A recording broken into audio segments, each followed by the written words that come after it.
I think the best lessons in life, they don't come through PPTs or pie charts or diagrams or like that. They come through stories. Children are born learners. All the time, the children, if you see them in their free moments when there is no adult looking at them, they're always tinkering, pottering, breaking this, something or the other.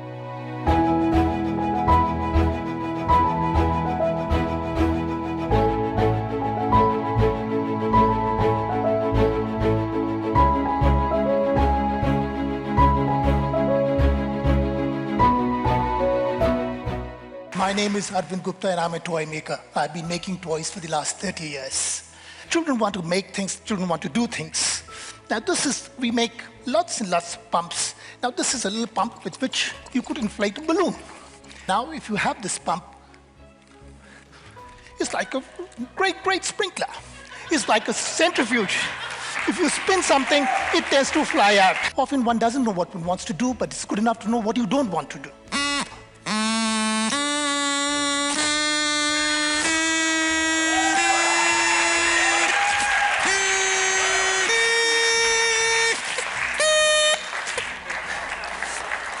This is something worth sharing. This is a touching slate meant for blind children. This is strips of Velcro. This is my drawing slate. And this is my drawing pen, which is basically a film box. Do is to just draw on this. Wool sticks on Velcro. There are 12 million blind children in our country who live in a world of darkness. And this has come as a great boon to them. It's a pleasure. It is just absolutely wonderful to see you this Sunday morning. I had a call just a couple of weeks back from Sujit, and he said, we are going to interview Arvindji, would you be willing? And it was just absolutely an amazing thing. So it's a pleasure to talk to you. I was thinking for last couple of days, what story should I ask you, given that I've heard a lot of stories from you. And of course, I myself have been inspired, of course. So I want to take this opportunity to, thank you for letting me come close to you, spend some time working with you and changing my life, I would say, in general, like I have communicated a few times before. So my pleasure. It is an absolute pleasure and honor to be speaking to you. I have a lot of stories in my mind and I don't know where to start, but this one thing that always inspires me or has been with me forever is something when you used to say, Manish, हमारा काम सिर्फ खाद बनाना है. And I will, हर रोज गड्ढा खोदेंगे, खाद बनाकर फेंक देंगे और भारत की जमीन, and maybe it goes on, right? Bharat की जमीन भूमि बंजर है और so maybe this is a quote from you, and I don't know if it's a quote from you, but I've heard it from you, so I will say it's a quote from you. Always been inspiring me. So maybe we can start with that and then we say where this takes us. Now this comes from Lu Xun, the greatest Chinese writer, I think. He was equivalent to our Premchand in the 30s. When China was in the dunks. And he was at the peak of his glory, Lu Xun. And he was asked to come to his alma mater, the Beijing University, and give a lecture. He said the topic was, why are we in the dunks? Why are we where we are? And he said that the Chinese soil was so barren, so stony, that even if there was a good seed, it would wilt away for lack of soil, for lack of nurturance. And it was a very august gathering of writers, of scientists, of bureaucrats, of ministers. And he said, don't overestimate your role. Don't think that but you have a small historical role. And that is, every day, we must prepare some soil. Because unless there is soil, all this sloganeering, all these big things, they're useless. So what Lu Xun actually did in his life was 30% are his original works, but 70% was translating world classics into people's Chinese, not the Mandarin Chinese. So this is inspired by Lu Xun, that we have got to, make a fistful of soil every day. Then we have hope. And I think somewhere that maybe is something that you've caught on. I remember last time I met you, you mentioned 1,400 books that you have translated single-handedly, and they are all on archive. And I think that just, for me, you are Lu Xun. See, I come from the Hindi heartland, which is one of the Bimaru states. In terms of human development index, Now, Hindi happens to be the third most spoken language in the world after English and Chinese. And there is very little. If you look at the Bimaru states, UP, Rajasthan, Madhya Pradesh, these are where the HTI is the lowest. And I thought that for many years, I was in the advisory board of the National Book Trust, and I saw very clearly to translate books into Hindi for children and make them accessible on the archives. I keep doing this. This sustains me, gives me very deep pleasure to bring some of the best books for children. Not that too many people read them, and this is reflective of the low status in the Hindi region, but that doesn't deter me at all. Our lives are very short, but we must live. When I die, I should leave behind a good legacy for the next generation. No, I think this is just phenomenal, and every time I meet you, I get inspired. Like they say, वो बोलते हैं कि वो आप कमरे से निकलो तो आपकी लंबाई थोड़ी सी ऊंची होकर निकले. I don't know how to say that in English, but I also remember this story about you used to tell about your the soap making. So we'll start from the beginning, or Sure. if I can call that beginning. Sure. The soap making things and how your mother was sort of if we can bring her in, Yes. how what was her role in sort of shaping up whatever your thinking is now. I think my parents never saw the inside of a school. They never went to school. My father was taught by a Maulvi at home, so he could read Urdu, he could read English and Hindi, but they never been to school. Now, my mother came from a very, very, my uncles, my mamas, were very, very distinguished. The eldest went to Switzerland, got an engineering degree in the 50s, became the Director General of Ordnance Factories. The second was today, if you go to the Agra Medical College, the Sarojini Naidu Medical College, there are three plaques over there: distinguished student, distinguished teacher, distinguished principal. My uncle's name figures on all three. He went to John Hopkins, the first male gynecologist. So my mother came from that background, but being a woman, 70, 80 years back, girls were never sent to school. But she understood the value of education. So I'm the youngest among 4 siblings, and despite the bad economic condition, she sent all of us to the best English medium school in our small town of Bareilly in UP, the St. Maria Goretti Convent School. And I think she played a very stellar role. How a woman can change a family. And because of, despite the parents never being to school, my eldest brother was the best pediatrician. The one younger to him had several patents in chemical engineering. My sister did MSc in physics, and I went to IIT Kanpur. So I think she played a very, very key role in my life. Right. She also understood that, never asked us, have you done your homework? How much exams you have? All these, she never asked these silly questions. She intuitively believed that children should be given free space. I would be tinkering, pottering, and she would say, he's happy, let him be. So that's it. What do you think, and I maybe heard this, but what do you think has IIT Kanpur's role been? Of course, given that you have also been awarded that Distinguished Alumnus Award, but what in those formative years at the age of 17, 18, something like that, and you moved away from, from home into this vast 1100 or 1200 acre campus, and at that time I'm assuming it won't even have this many buildings that it does now. What was your first remembrances, and how do you think that those 5 years now, 5 years shaped you in your thinking or whatever you did later? No, I think that IIT Kanpur, I came from a very small town in Bareilly, as I said. At home, we had never read a newspaper. I'd never read a children's book. Apart from course books, I'd never read anything. And here was IIT Kanpur, a creme de la creme of students. We had the topper of CBSE, Deepak Sethi, that year. Amongst the first 20 toppers, I think 9 or 8 were in IIT Kanpur. And so it was a very, very distinguished group. And I think I learned much more from my peers and also from the faculty. We had very, very distinguished faculty. Professor C.N.R. Rao, the only living scientist with the Bharat Ratna, he taught us 2 courses. And there were many, many other very distinguished teachers. And I think that I started reading in IIT Kanpur. I read 5 newspapers a day, and all that which I had missed out in my childhood.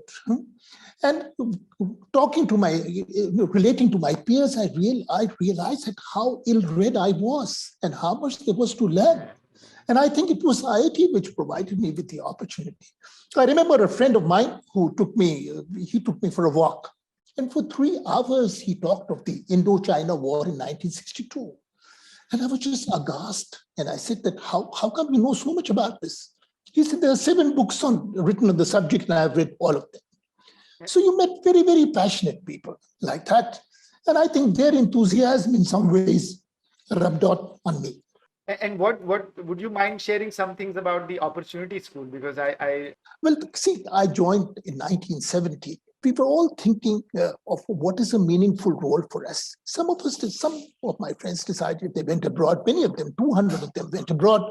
But some of them decided to stay back and do something meaningful in our own lives. And at that time, there was IIT Kanpur had a campus school where the children of the faculty went. They had a central school, Kendriya Vidyalaya, where the other people's children went. But there was no school for the children of the mess servants, for the chaparasis, for the 4th class employees. So some kind faculty members started something called the Opportunity School. They took a type 2 quota. And we had a small group. Ashok Jhunjhunwala led that. I was part of it, called as Sahyog. And we bunked one day and we went and taught in the Opportunity School. You bunked one day? Yes, we used to take off one day, a few hours, miss one lecture. And I think that was, then I was in Hall 5 and it was surrounded by the village of Nankari. Right. And I think a dozen students used to come to my room. I would help them with their maths, with their science, with their English, and they scraped through their high school. So this is what IIT Kanpur gave me, relate to people around you, help them in some ways. And a lot of social, sort of structures there get demolished. I mean, it's not like one, colony of, people who have done this exam and all. Like, I mean, I'm surprised that you're saying 200 of your classmates went abroad of a class of 250 maybe or something. No, we had a large class. We had 300 plus students for some XYZ reason, but a large number of them went abroad. And also, I think IIT Kanpur gave me the opportunity because that's the hallmark of a great institute. In the 70s, they started something called as La Montage. So in 5 years, every Satyajit Ray, every great film in the world we had seen. We had a music club, heard Begum Akhtar alive. We had heard Pandit Ravi Shankar alive. And in 1972, when I was a second-year student, I heard this great person, Dr. Anil Sadgopal. I was a backbencher listener. He was, and he was invited by Dr. D. Balasubramaniam. And he talked about the Hoshangabad science experience, that he said that we're trying to do something for the last several years, but we're not, when you sit in a city, you have a very romantic image of a village. गांव का पनघट है, महिलाएं पानी भर रही हैं, हरे हरे खेत लहरा रहे हैं. But once you go to the village, then you encounter caste, class, and gender. And they're very tough. So that I was a backbencher listener, but that the seed had been sown. So I went after my 2 years of Tata Motors, Telco. I took a year's leave and spent time with Hoshangabad Science. So the seed was laid there in 1972. So that's again, when the Vidushak Karkhana happened. And yes, I left, I spent a year with the Hoshangabad Science program. And this was in 78. And I worked there for 6 months, 4 months with Laurie Baker. He was I used to read a lot about Laurie Baker. And I thought the only architect who had touched the lives of the poor. And he was kind enough. So I was able to spend 4 months with him in 1978, came back to Tata Motors. But I didn't last thereafter because there were so many questions plaguing me. And then I quit. I spent, there was a small collective of IITians led by Dunu Roy, who was from IIT Bombay. 2 of my 1 year junior to me in IIT Kanpur, Sudhin Sheshadri and Sanjeev Godke. So we had a small group. I spent a year there and trying to explore the questions in my mind. And it was a very, very, very nice experience. And I'm sure these experiences, these varied experiences, shaped you in you being with Dunu Roy. I mean, I've heard him. Yes. Recently I heard him, and he apparently he was at Ames, and then he did or the other way, or Ames versus engineering and engineering versus Ames or whatever, and then he chose to do whatever he did. And Yes. and so when you see or meet people like that, or when you hear them, and then you had the courage, in my opinion, to leave that the Tata job, and maybe because, like, I was also hearing Manu Prakash just last night, and he mentioned, and this is something I've heard from you also, and maybe you can elaborate on that it is okay for you to not know, but if you know what you don't want to do, I think that is good enough, and Yes. it takes you somewhere. And this is what he was saying, and I thought this is so much rhyming with what you sort of said long time ago. So I have had many, many mentors, right from Anil Sadgopal to Professor D. Balasubramaniam in IIT Kanpur, to Laurie Baker, to Professor Yashpal, and much later, Professor Narlikar, whom I worked for 11 years in Ayuka. And Dunu, of course, who has mentored 3 or 4 generations of IITians, is an outstanding human being, very, very sensitive. And I think these experiences of various NGOs of working with a workers' union certainly shaped one's understanding of society. That our society is divided into many, many classes. And also shaped, I must also, that born in India, you have to be influenced by Gandhi. And Gandhi played a very major role in my. I've read Marx and others, but in Indian conditions, I think Gandhi is so much more relevant then. So very influenced by Gandhi. And this is what, in terms of choices, I think I was very fortunate. One is that my parents didn't make any demands. They'd never been to school, so they didn't have any high expectations that I would go and work with the MNC or I would go abroad. They were very happy.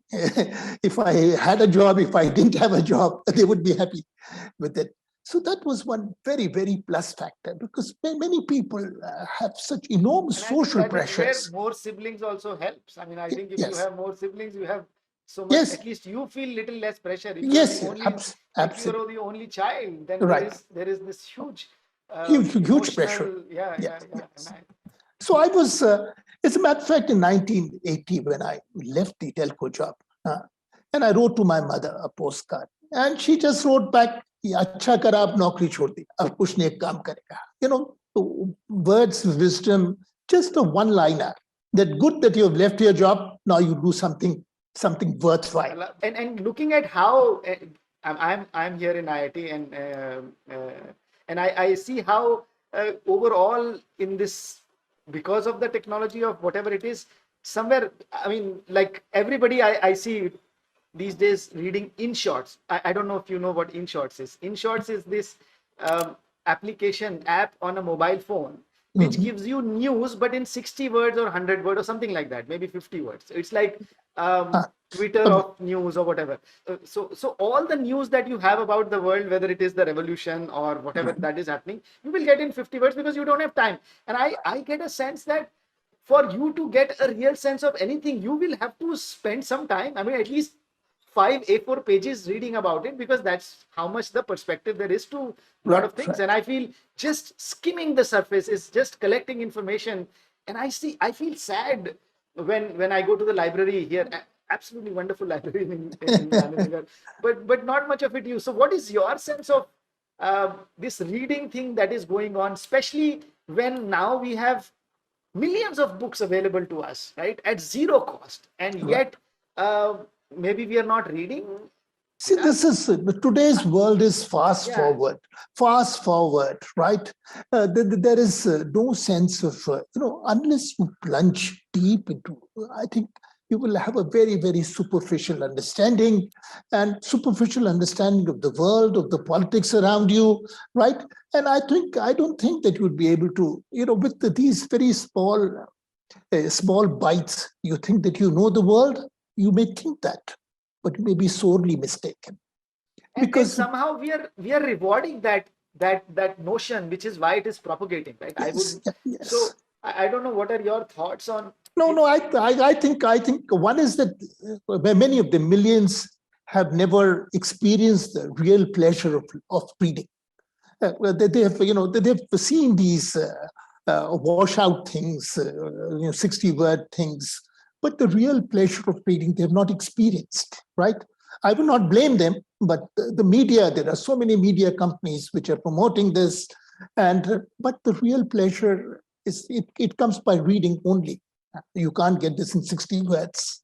Okay, so personal question. I mean, I am always amazed when I listen to you and talk to your stories about the names that you remember. Whether it is that जो भी, I mean, सारे नाम याद हैं. What is it that happens in your mind? And this is maybe a personal question or whatever out of the interview. But किस तरह से ये सारे नाम आपको whether you realize it or not, you have that quality. So it must be, I think I have no special quality, but it must be a very deep personal engagement with that, right? It is not a superficial engagement.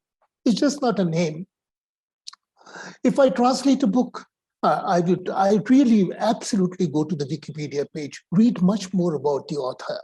What is the age the author was? I like to know much more about the illustrator. And that's how these things stick to my mind. So there is a deep personal engagement with with the people I meet, and but that's why these names stick out in the mind. There's nothing very special about it. You know what? And given that when I was in Pune, my children would also come. What do you think um, your understanding about parenting is, given that you experienced your parents and you were saying how your parents did not interfere too much, at the same time, like I hear some parents saying, oh, one of the job of my life, or the reason I'm born as a parent, is to make sure my child never gets bored, right? Agar Jesse, mom, I'm bored, and here you go, there is this something for you to fix your boredom. I feel we are doing a disservice to our children by doing that, and so what is your sense of um, uh, that you see both as a child, and you mentioned about your parents, but also as a parent yourself, and now as a grandparent, what is it that you see about children and parenting, and in terms of whatever we do here? No, I think that children are born learners all the time. The children, if you see them in their free moments when there is no adult looking at them, they're always tinkering, pottering, breaking this, doing this, something or the other. So they're very, very curious, and this is an innate gift from life to them. And somehow this, if you look at schools, I've been to many, many schools. You see in class 2, a child sitting like this, blank face. And this is the saddest moment of my life, because children are not born to sit like this. Their life was motion. So this whole paradigm of what education is provided, and I think as parents, we have a small role. The children are very dependent on us for food, for nurturing. We must do that. And give them opportunities to explore and decide what they are interested in. We must give them many, many opportunities.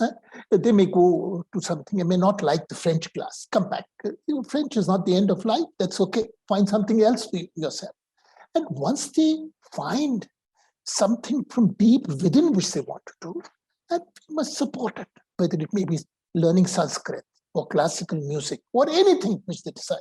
We must support it to the hilt. That's our only role, to enable children to find out what their true interests are, what their true calling is, help them in that, and then support it to the hilt. I think that's a small delta role as parenting, right? We may read to them the whole world, and we must not, otherwise we make them too dependent on us. We give them crutches, right? If they're bored, well, they'll find way out of their own boredom. We don't need to succumb to this and cater to pander to each and every need of theirs. Couple of things that I also had in mind was your experience at Ayuka, where you spent about 11 years, in this science center, with the project which was supported by Tata Trust, which resulted in this marvelous, videos and books that have been, like just recently there were about a lot of teachers from Kendriya Vidyalaya all across the country. And I was saying, somebody was asking, how come so many things? And I said, look, the one person who I will say, before even I moved to Ayuka, I somehow entered on got this website, arvindguptatoys.com. And I said, this man has done, thousands of books. The only problem there is, and every single book is interesting. So even before I moved to Pune, I spent about 2 years reading a lot of those books. And I said, look, this man has done a great service, but he has also done a disservice. Now, how do I find the ones that I can read from those 10,000 books? And I started searching for good books. But if you search for good, you will find hundreds of books that are good. So, while it is great, it is also, it also says that so many interesting good books are out there. And somehow, that is a place where people can start their journey in whichever direction, it is going, whether it is science, whether it is education, whether it is whatever it is, right? And I think that is something that, in my opinion, Ayuka, or your role at Science Center in Ayuka was. So maybe you can share some bits about that. Well, my joining Ayuka was very incidental. I had no plans. We returned back from Delhi to Pune for very personal reasons. And just then I got a call from Professor Narlik, setting up a children's science center. And we've heard about you. Would you like to come and work there? Now, I'd never worked, apart from the 4 or 5 years in Tata Motors, I had not worked anywhere. And work in a government organization, I said nothing to. At the age of 50, I'm not looking for a job in a government organization. And I said, I was quite happy doing my tinkering, pottering, making films, translating, writing books. I'm quite happy doing that. But he said that, look, the center is still coming up and you can give it a shape. And he threw in a bait that we have a place to live over here inside the campus, which solved a lot of my existential problems. And luckily, I was very, very fortunate that two very amazing people, two of my colleagues, Dr. Vidla Maiskar and Ashok, they had read some article on me in the Saptaik Sakar, and they came to meet me. And I told the management of Ayuka that I found the right people. But they said, no, you can't take them like that. This is a nepotism. They could be your nephews, nieces. And Ayuka is a government organization. We have rules and procedures. So they set up a committee. And they were, Ayuka jobs are prestigious. Everyone wants. So there were a lot of hundreds of applications. And I just put some square papers there. And I said, look, we are not looking for a PhD. We're not looking for an MSc. That's not the nature of the job. Here are square papers. What can you make with them? And so it's a different kind of a test. And there were some other panelists. And I think all of them were unanimous that these two people were heads and shoulders above the rest. And if I had not been able to get these two nice people, I would have quit Ayuka. Because it's not the concrete building where things happen. It's people who make things, not the buildings, right? I was very, very clear about that. I would keep doing my own pottery. But I think I realized, and I'm totally indebted to Ayuka for the 11 years, because one is the science center was not constructed, so I was given a room with a broadband connection. Earlier, I had only used broadband, dial-up connection for emails. Now, for 2 months, I became a geek. I've been associated with, as advisor to the National Trust, 70 books, Totocha, Divaswar. I've been associated with pushing through many, many books through the National Trust. Now I was reading about them on the net. And I said, it just opened up possibilities for me. The first 2 months, and I said, look, here is this great technology. And I knew nothing. I'm very, very technology, what to say. I lack technological skills, despite being from the IIT. But at every stage, I found friends, I found mentors, I found people much more clever than me who have helped me. And there was a person from IIT Bombay, Professor Surendra. And he just came to my room and I said, sir, how do I set up? This is very easy. We'll just set it up. And I didn't know what name.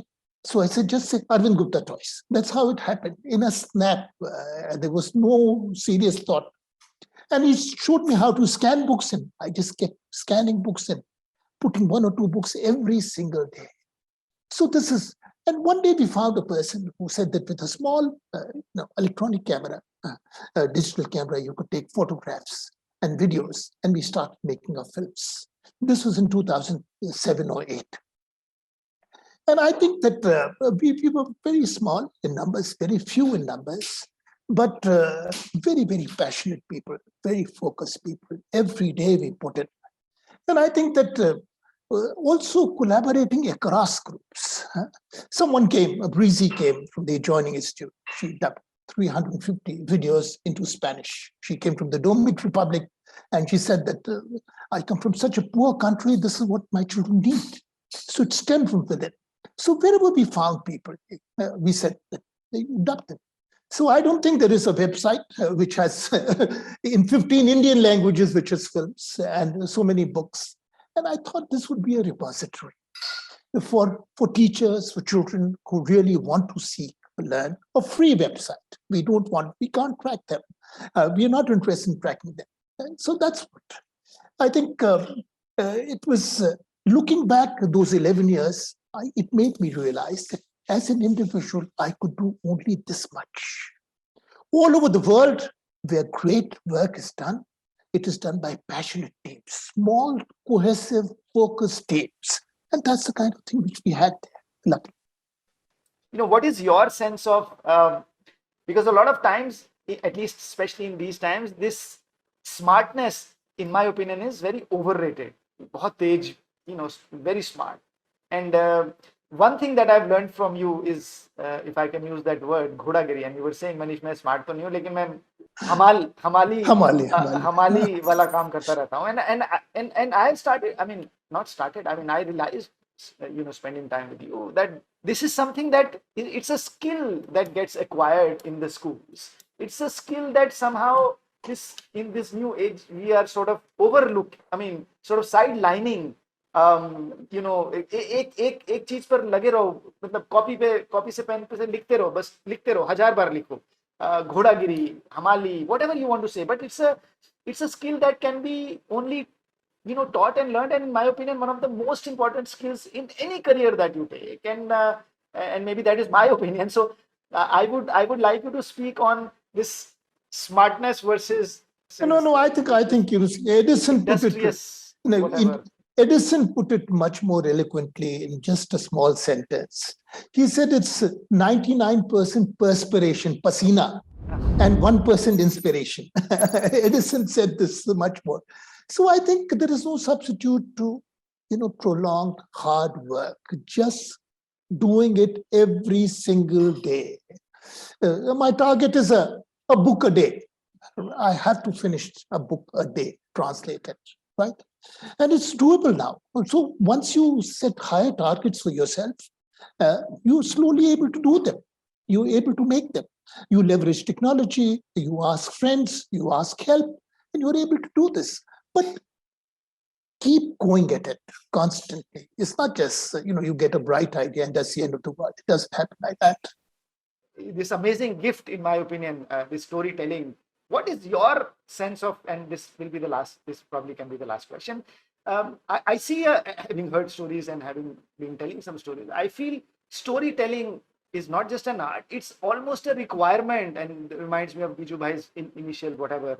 But it's a requirement and something that, in my opinion, we have lost that in schools, right? In our classes, we don't tell stories. Whereas everywhere else you go on a sleeper compartment in a train, हर कोई कहानी सुनाता रहता है, हर कोई कहानी सुनाता है, हर कोई सुनता है. But हम क्लासों में जाके वो नहीं करते हैं. उसको इस्तेमाल लेकर, what is your sense of storytelling and its role in education? I think the best lessons in life, they don't come through PPTs or pie charts or diagrams or like that. They come through stories. Stories about, and the morals which we imbibe. What is good, what is bad. And the stories are a very potent medium of getting it across to children. I think stories have been largely underrated.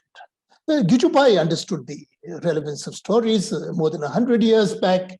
And what he did in the 1930s was, he said, kids, you have 3 books. एक गुजराती की किताब है, एक हिंदी की किताब है, एक civics की किताब है. Don't buy these textbooks. But every child, you give me money for 3 storybooks. And in the 30s, he does away with all the state-run textbooks and he starts a classroom library with 150 illustrated books. That's the kind of vision. I think Gijubai's vision, we still need to fulfill that vision. It was a pleasure. It is 8 o'clock almost, and it was an absolute pleasure, delight. Sir, thank you so much. Thank you, मुझे तो बहुत अच्छा Manish. लगा.